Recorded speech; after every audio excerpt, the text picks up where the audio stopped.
So you can't take the pie out and send it to Coinbase and cash out. You can't. Okay. Kugira ngo mwumve ikibazo uyu munyamakuru abajije uno Dr. Nicolas no exchange dafani ati se ushobora gufata payi zawe ukazohereza nko kuri exchange nk'urugero nka Coinbase. Iki kibazo abantu benshi mwakibazaga, reka twumve ikintu Dr. Nicolas asubiza no exchange dafani nk'abantu ba developed payi. But how much is one pie in dollar terms? Mwumve neza iki kiganiro uyu munyamakuru yagiranye n'abashinze Pi, ni kuvuga abadeveloped application ya Pi ni Dr.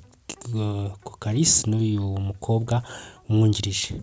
Atangiye ababaza ngo Pi ifite agaciro kangana gute, Pi imwe agaciro kayo. No, we don't have that. Kimara kubabaza agaciro ka Pi, uyu mukobwa ubona uri kumwe na Dr. Nicolas yitwa Exchange Diafane ahise ahakana ngo oya, ibyo ngibyo nta bihari, bisobanuye ngo nta gaciro gahari. Ndaya muze gukurikira ibyo bari buvuge. Uyu nguyu arahakanye ngo nta gaciro gahari. Reka twumve ibikurikira. And because that is unknown for the current period. Diafane yahise amusubiza ngo kandi ngo ibyo ntibizwi muri iki gihe, ibyo bitazwi muri iki gihe ni ibijyanye n'igiciro. Well, one thing to consider. Umugabo muramuzi yitwa Dr. Nicolas ari mu bazamu cyangwa mu badevelopinze Pi. Ndagira ngo mwumve ibintu yahise asubiza uyu munyamakuru.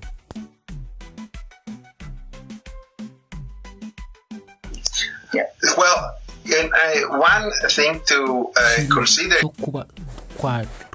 kurikiza hano here, unrelated to the market conditions, is that as the base mining rate has been decreasing. Asubiza uyu munyamakuru ati ntabwo bifitanye isano ni ibibazo by'isoko. Bimeze bityo rero kuko umuvuduko w'ibanze wo gucukura wagabanyutse mu buryo bw'imbere. Bisobanuye ko umuvuduko wo kumininga waragabanyutse mu buryo bwo gucukura imbere. Internally in the Pi blockchain, and it used to take you about 2 days to mine one Pi, and now it takes about 3 days to mine one Pi. Ubu ngubu biri gutwara iminsi 3 kugira ngo umininge Pi imwe, mu gihe mbere byatwaraga umunsi umwe. Murabiza abantu bamayininze binjiyemo mbere mwamayiningaga Pi imwe mukayimayininga mu munsi umwe, ariko biri gutwara iminsi 3. Bisobanuye kiti Pi ni scarce.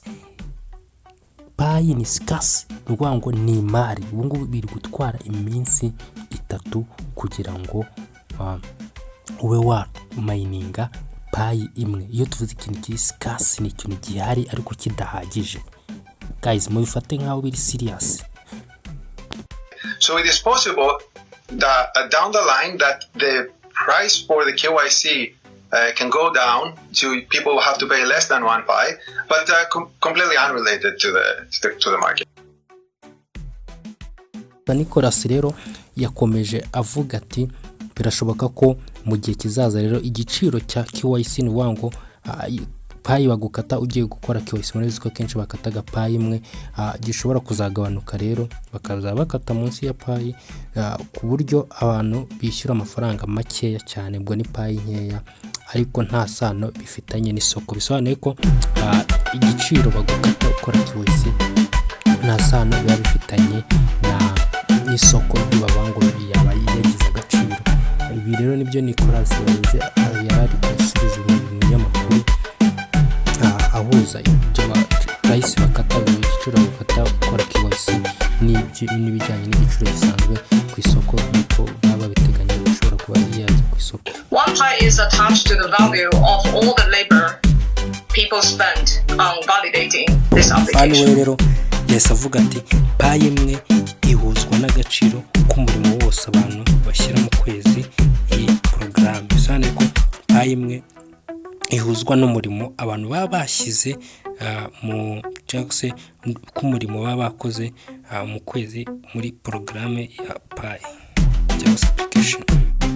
So you can't take the pie out and send it to Coinbase and cash out. You can't. Okay. kugira ngo mwumve ikibazo uyu munyamakuru abajije muri Dr. Nicolas Nshinga Fund, se ushobora gufata payi zawe ukazohereza nko kuri exchange nk'urugero nka Coinbase. Iki kibazo ni benshi bakibazaga, twumve ikintu Dr. Nicolas asubiza muri Nshinga Fund n'abantu.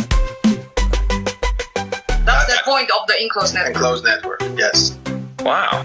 Rero akimara kubabaza ibijyanye no ushobora transfer coin zawe zijyana kuri Coinbase, murabizi ko Coinbase ari isoko ry'Abanyamerika ricuruza to uyu nguyu Dr. Nicolas na Nshinga Fund bahise bemeza ati yego, ati iyo ni ingingo iri muri enclosed mainnet.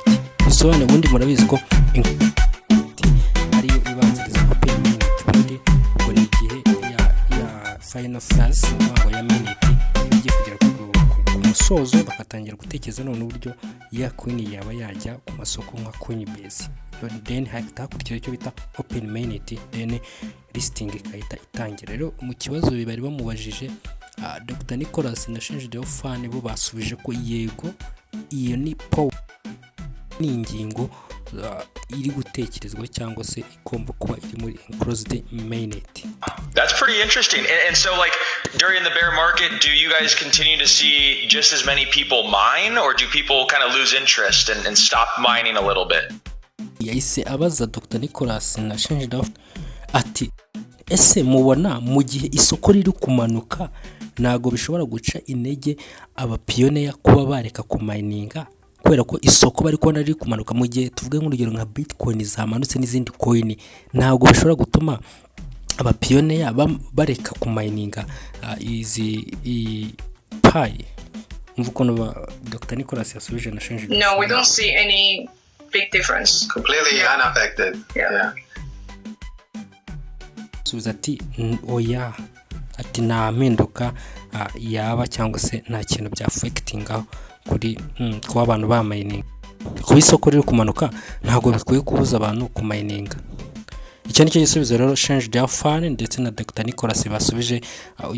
Mbibutsa rero guys, mukore subscribe, mwibuke gusharinga video abandi, then kugira ngo update zose zigenda zigaragara nzazibagerezaho ku gihe. Mwibuke gukora subscription kabisa. Mukomeze mugubwe neza, Imana barinde, murakoze.